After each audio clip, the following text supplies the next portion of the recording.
पहाड़ियों के बीच बसा एक छोटा सा गांव था जहां सुबह सुबह सूरज की किरणें देवदार के पौधों को सुनहरी रंगत में रंग देती थीं। गांव का माहौल शांति से भरा हुआ था। हवा में ताजगी और ठंडक थी। देवदार के ऊंचे ऊंचे पेड़ अपने झूमते हुए पत्तों से एक रहस्यमयी आवाज पैदा करते थे, जो जैसे जंगल की गहराई से निकलकर गांव तक पहुंचती थी। इस गांव में रहने वाली एक लड़की का नाम था अन्वी।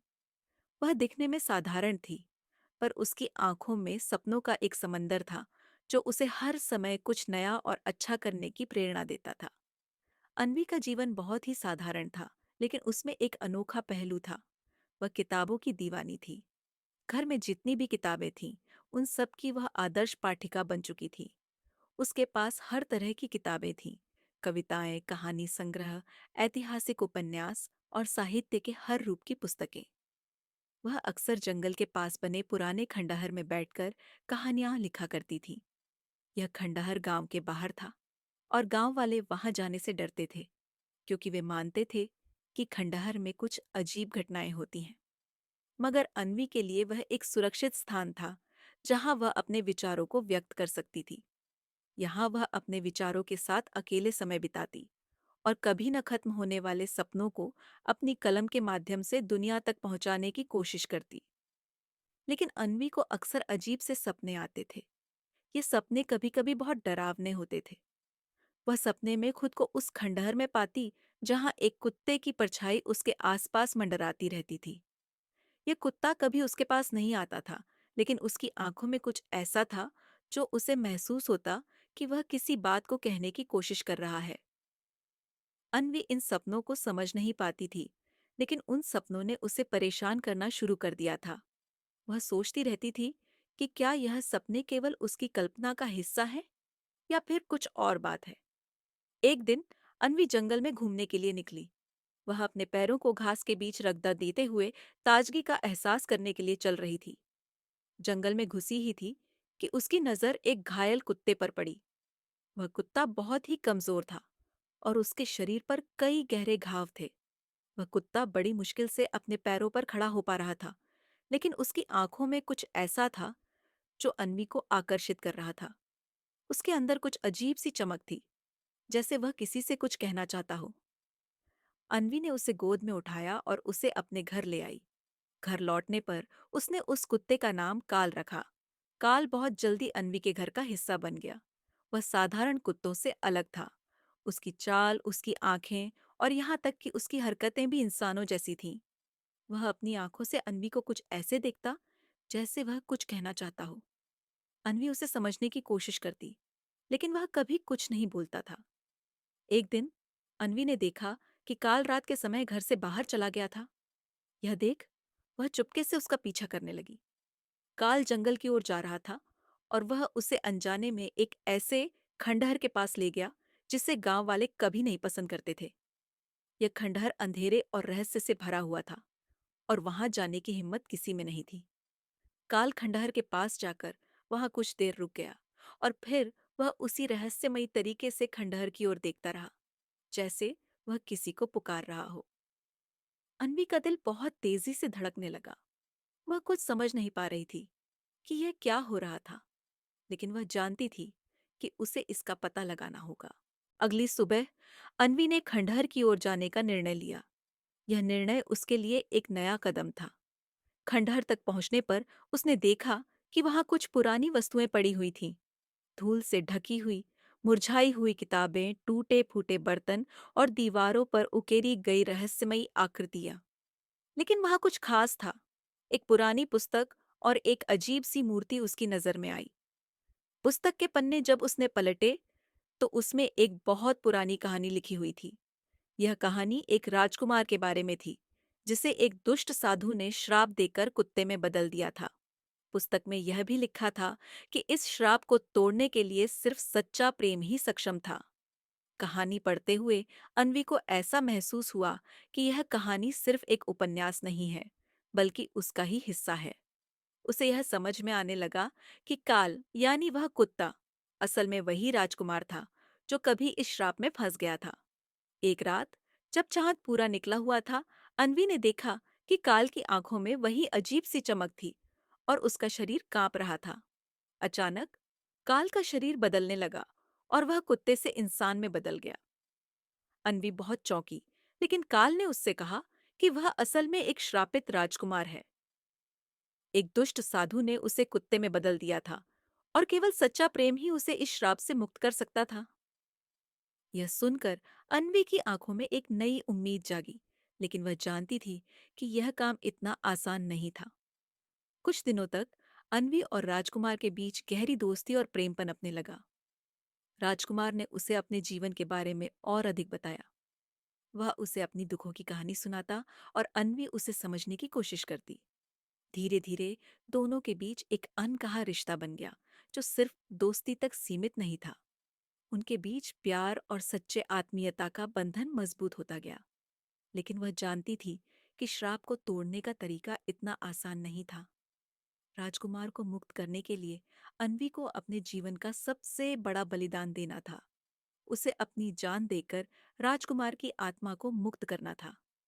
अन्वी ने यह तय किया कि वह अपने प्रेम को साबित करने के लिए किसी भी हद तक जा सकती है। उसने खंडहर में पाई हुई पुरानी पुस्तक में दिए गए अनुष्ठान को पढ़ा और उसकी तैयारी शुरू की। यह अनुष्ठान बहुत कठिन था, लेकिन उसने ठान लिया था कि वह इसे पूरा करेगी। आधी रात के समय जंगल के एकांत में उसने अनुष्ठान किया। अनुष्ठान के अंत में काल की आत्मा ने आकार लिया और उससे कहा कि यह उसकी अंतिम परीक्षा है। अब अन्वी को अपनी सबसे प्यारी वस्तु का त्याग करना होगा। अन्वी ने अपने सपनों की डायरी, जिसे वह अपनी सबसे अनमोल चीज मानती थी, अनुष्ठान में त्याग दी। उसकी आंखों में आंसू थे, लेकिन वह जानती थी कि यह उसके प्रेम का सच्चा प्रमाण है। काल का श्राप टूट गया और वह फिर से इंसान बन गया। अन्वी की आंखों में आंसू थे, लेकिन वह मुस्कुरा रही थी। राजकुमार ने महसूस किया कि अन्वी का प्रेम और त्याग सच्चा था। उसने अपने प्रेम को अमर बनाने के लिए अन्वी की स्मृति में खंडहर को एक भव्य मंदिर में बदल दिया। वह मंदिर हर साल गांव वालों के लिए एक स्थल बन गया, जहां वे इकट्ठा होते थे और अन्वी और राजकुमार के प्रेम की कहानी सुनाते थे। यह कहानी केवल एक रहस्य नहीं थी, बल्कि प्रेम और बलिदान की एक मिसाल बन गई। गांव वाले इसे हमेशा याद रखते थे और उनका विश्वास था कि सच्चा प्रेम किसी भी श्राप को तोड़ सकता है, अगर वह बलिदान और समर्पण से भरा हो। राजकुमार के श्राप से मुक्त होने के बाद अन्वी और काल का जीवन एक नए अध्याय की ओर बढ़ने लगा।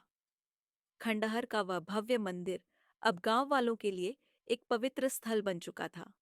हर साल वहां मेला लगता और लोग अन्वी और काल के अद्भुत प्रेम की कहानी सुनने आते थे। लेकिन यह सिर्फ एक शुरुआत थी। राजकुमार ने श्राप से मुक्ति तो पाई, लेकिन अब उसे अपने नए जीवन को समझना था, एक ऐसा जीवन जो उसने लंबे समय से नहीं जीता। राजकुमार, जिनका नाम अब वेदांत था, अपने पुराने दिनों को भूलने की कोशिश कर रहे थे। वह अब इंसान थे, लेकिन कुत्ते के रूप में बिताए गए सालों का असर उनके भीतर गहरे रूप से था। वह हमेशा किसी गहरे दुख और प्यास को महसूस करते थे। वह यह नहीं समझ पा रहे थे कि अब उनके जीवन का उद्देश्य क्या है। अन्वी के साथ उनका रिश्ता बहुत खास था, लेकिन उनके मन में एक अजीब सा खालीपन था।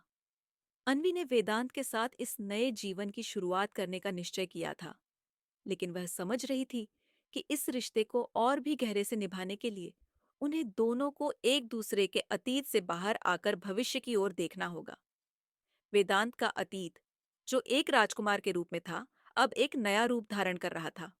अब उसे यह समझने की जरूरत थी कि वह एक आम इंसान की तरह अपनी जिंदगी कैसे जी सकता है। अन्वी उसे कभी यह एहसास नहीं होने देती थी कि वह एक राजकुमार था। वह उसे हर पल यह समझाती कि उसकी पहचान उसके दिल और उसकी अच्छाई से बनती है, न कि उसके जन्म से। एक दिन जब वेदांत और अन्वी जंगल में सैर कर रहे थे, उन्हें एक रहस्यमयी जगह मिली। यह एक पुराना मंदिर था, जो बहुत ही दूर और घने जंगल में छिपा हुआ था। वहां पर जाने का रास्ता भी इतना कठिन था कि किसी को यह जगह खोज पाना बहुत मुश्किल था। मंदिर के आसपास अजीब सी शांति छाई हुई थी। इस जगह का वातावरण रहस्यमयी था। वेदांत और अन्वी मंदिर में दाखिल हुए। मंदिर के अंदर दीवारों पर प्राचीन चित्र थे और वहां एक मूर्ति रखी हुई थी जो एक पुराने राजा की प्रतीक थी। यह मूर्ति कुछ अलग ही थी। उसकी आंखें मानो जीवित हों और उसका चेहरा भी किसी गहरे रहस्य से भरा हुआ था।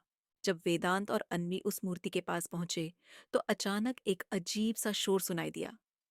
पूरी दीवार हिलने लगी और अचानक एक दरवाजा खुला जो एक गहरे सुरंग की ओर जाता था। यह सुरंग एक और रहस्य को उजागर करने वाली थी और वे दोनों ने बिना किसी हिचकिचाहट के उस सुरंग में प्रवेश किया। अंदर एक रहस्यमयी किताब मिली जो बहुत पुरानी थी और उसमें लिखा था कि एक और श्रापित आत्मा अभी भी इस दुनिया में मौजूद है और उसे केवल एक विशेष व्यक्ति द्वारा मुक्त किया जा सकता है। यह देखकर वेदांत और नबी को लगा कि शायद यह वही जगह है जहां से उनका अगला सफर शुरू होगा। वह किताब बहुत ही रहस्यमयी थी और उसमें कई संकेत थे जो उन्हें और भी गहरे रहस्यों तक ले जा रहे थे। वेदांत और अनवी ने तय किया कि वह इस किताब के रहस्यों को जानने के लिए हर संभव कोशिश करेंगे, क्योंकि यह किताब उन्हें यह भी बताती थी कि केवल वही लोग इस श्राप को तोड़ सकते हैं जो सच्चे प्रेम में विश्वास करते हैं। जब वेदांत और अनवी ने यह जानने की कोशिश की कि वह श्रापित आत्मा कौन हो सकती है, तो किताब ने उन्हें एक और पुरानी कहानी सुनाई। वह कहानी एक ऐसी लड़की के बारे में थी जिसे बहुत समय पहले एक शक्तिशाली साधु ने एक भयानक श्राप दे दिया था। यह श्राप इतना शक्तिशाली था कि वह लड़की किसी भी रूप में रह सकती थी, लेकिन कभी भी खुद को पूरी तरह से स्वतंत्र महसूस नहीं कर सकती थी। अनवी और वेदांत ने यह महसूस किया कि यह लड़की शायद उनकी अगली चुनौती होगी और उनके प्यार की ताकत ही इस श्राप को तोड़ सकती है। वेदांत ने महसूस किया कि उनकी खुद की यात्रा अब भी समाप्त नहीं हुई थी। श्राप के कारण उसे जो दर्द और पीड़ा सहनी पड़ी थी, वह शायद अब उस लड़की की हालत में था जिसे वह मुक्त करने जा रहे थे। वह इस यात्रा को अन्वी के साथ पूरा करने के लिए तैयार था, क्योंकि अब वह जानता था कि केवल सच्चा प्रेम और बलिदान ही किसी भी श्राप को तोड़ सकता है। जैसे ही उन्होंने आगे बढ़ने का फैसला किया, एक और नई चुनौती सामने आई। जंगल के भीतर की वह रहस्यमयी जगह जिसमें उन्होंने किताब पाई थी, अब किसी और से जुड़ी हुई प्रतीत हो रही थी। वहां की हवा में एक नया खतरनाक साया था और अन्वी और वेदांत को इस साये का सामना करना था। यह साया एक अजीब शक्ति से भरा हुआ था और उसने यह घोषणा की कि जो भी उस किताब के रहस्यों को उजागर करेगा, वह उसे एक भयानक आंधी के रूप में सामना करेगा। अब अन्वी और वेदांत को एक नई परीक्षा का सामना करना था। उन्हें उस आंधी से बचने के लिए अपने प्यार और साहस का पूरा उपयोग करना था। वह आंधी केवल बाहरी नहीं थी, बल्कि उनके भीतर के डर और संकोच का रूप भी थी। अगर वे दोनों अपने डर को जीतने में सफल हो गए, तो उनका अगला कदम श्रापित लड़की को मुक्त करने की ओर होगा। वेदांत और अन्वी ने मिलकर उस आंधी का सामना किया और जैसे ही वे दोनों एक दूसरे के साथ खड़े हो गए, उस आंधी की शक्ति धीरे धीरे कम होने लगी। इस संघर्ष ने उन्हें यह सिखाया कि प्यार और विश्वास किसी भी शक्ति से बड़ी होती है। अंततः उन्होंने वह आंधी पार की और अगले कदम की ओर बढ़े, जहां उन्हें उस श्रापित आत्मा का सामना करना था। अब वेदांत और अन्वी का रिश्ता और भी गहरा हो गया था। वे जानते थे कि उन्हें एक दूसरे के बिना यह रास्ता कभी पार नहीं कर सकते थे। और जैसे ही वे उस लड़की तक पहुंचे जो श्रापित थी, उनकी प्रेम की कहानी एक नई दिशा में मोड़ लेने वाली थी। वेदांत और अन्वी के प्यार की कहानी एक नई मोड़ पर आ चुकी थी। वे अब उस श्रापित आत्मा को मुक्त करने के लिए एक कठिन रास्ते पर थे, जो उनके प्रेम के असली परीक्षण को साबित करेगा। आंधी को पार करने के बाद अब उनका अगला कदम एक और रहस्य को उजागर करना था। वह लड़की जिसे एक शक्तिशाली साधु ने श्रापित किया था। उस लड़की के भीतर एक ऐसी शक्ति थी जो पूरी दुनिया को खतरे में डाल सकती थी और यह अन्वी और वेदांत का काम था उसे मुक्त करना। जंगल के अंदर की वह रहस्यमयी जगह अब और भी घनी हो गई थी। जैसे जैसे वे दोनों अंदर बढ़ रहे थे, वातावरण में गहरी खामोशी और डर का एहसास हो रहा था। हर कदम के साथ उनके आसपास की हवा में कुछ अजीब सा था। यह महसूस होता था जैसे कोई निगाहें उन्हें देख रही हों। दोनों जानते थे कि अब वे एक ऐसे रास्ते पर हैं जहां लौटने का कोई रास्ता नहीं था। एक दिन जब वे घने जंगल से होते हुए एक विशाल झील के किनारे पहुंचे, उन्होंने देखा कि एक और मंदिर खड़ा था। यह मंदिर पहले वाले मंदिर से कहीं ज्यादा प्राचीन और भव्य था। मंदिर के भीतर एक रहस्यमयी आभा थी, जो अन्वी और वेदांत को खींच रही थी।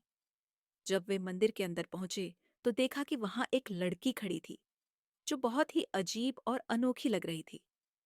उसकी आंखों में गहरी उदासी थी और उसकी आंखें जैसे कहीं दूर तक देख रही थीं। वह लड़की उसी श्रापित आत्मा का रूप थी, जिसे मुक्त करना था। लड़की ने जैसे ही वेदांत और अन्वी को देखा, उसकी आंखों में एक चमक आई। वह धीमे से बोली, तुम दोनों यहाँ क्यों आए हो?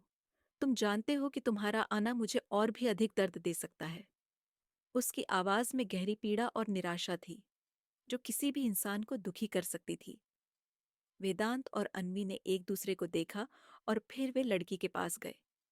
अन्वी ने धीरे से कहा, हम यहाँ तुम्हारी मदद करने के लिए हैं। तुम जिसे मुक्त करने के लिए तैयार हो, वह तुम्हारा आंतरिक श्राप है। हम जानते हैं कि तुम्हारे पास एक शक्ति है जो बहुत बड़ी है। तुम्हें इस श्राप से बाहर निकलने का अवसर चाहिए और हम तुम्हारी मदद कर सकते हैं। लड़की ने एक गहरी सांस ली और फिर कहा, यह श्राप केवल मेरे द्वारा नहीं, बल्कि इस पूरे जंगल की आत्मा द्वारा लगाया गया है। यह जंगल मेरी आत्मा से जुड़ा हुआ है। मैं इस जंगल की रानी थी, लेकिन जब मैंने अपने प्यार का चयन किया था, तो मुझे उस प्यार से ही एक भयंकर धोखा मिला। उस धोखे ने मुझे इस श्राप में फंसा दिया और अब मैं इस जंगल में हमेशा के लिए बंधी रहूंगी। उसकी आंखों में अब और भी दर्द था और उसका चेहरा गहरे भावनाओं से भरा हुआ था।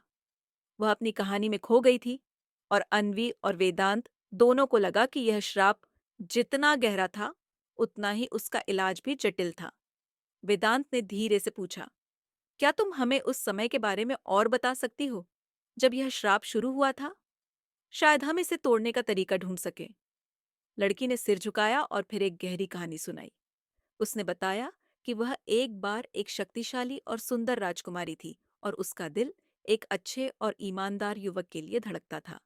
लेकिन एक दिन एक बुरी शक्तिशाली साधु ने उसे धोखा दिया। वह साधु, जो किसी समय एक महान गुरु था, उसका दिल काले जादू से भर गया था। वह राजकुमारी के प्यार में अपनी शक्ति का उपयोग करना चाहता था और उसे अपने नियंत्रण में करना चाहता था।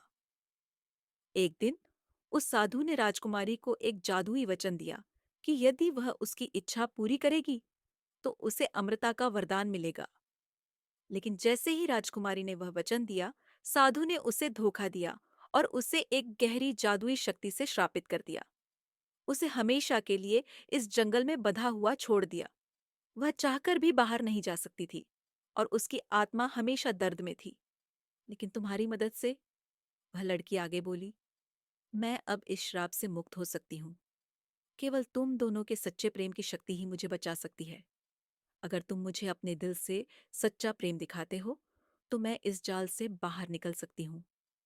अन्वी और वेदांत ने एक दूसरे को देखा और फिर बिना किसी संकोच के कहा, हम तुम्हारे लिए यहाँ हैं, हम तुम्हारे साथ हैं और हम तुम्हें मुक्त करेंगे। लड़की ने एक लंबी गहरी सांस ली और फिर अपनी आंखों में आंसू समेटते हुए कहा, तुम दोनों का प्रेम ही मेरा उद्धार होगा, लेकिन इसे सिद्ध करने के लिए तुम्हें एक अंतिम चुनौती का सामना करना होगा। तुम्हें इस जंगल की आत्मा को शांत करना होगा। जंगल की आत्मा, जो इस सारे श्राप की उत्पत्ति थी, एक खतरनाक शक्ति थी। वह केवल तभी शांत होती थी जब सच्चे प्रेम और बलिदान का प्रतीक किसी के सामने आता था। इस जंगल के दिल में छुपी हुई उस आत्मा को शांत करना एक सबसे बड़ी परीक्षा थी, जो अब अन्वी और वेदांत को पार करनी थी। तभी जंगल के अंदर से एक भयंकर आवाज सुनाई दी। वह आवाज धीरे धीरे तेज होती जा रही थी और फिर अचानक पूरी जंगल की धरती हिलने लगी। एक विशाल छाया ने जंगल को घेर लिया और यह स्पष्ट हो गया कि अब जंगल की आत्मा खुद सामने आ रही थी। वेदांत और अन्वी ने हाथ पकड़कर एक दूसरे को संजीवनी दी। अब उन्हें अपनी ताकत और प्रेम से उस आत्मा का सामना करना था। क्या वे इस आखिरी चुनौती में सफल होंगे?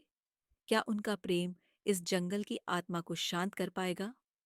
यह सवाल उनके सामने था और यह चुनौती उनके लिए एक अनमोल परीक्षण थी।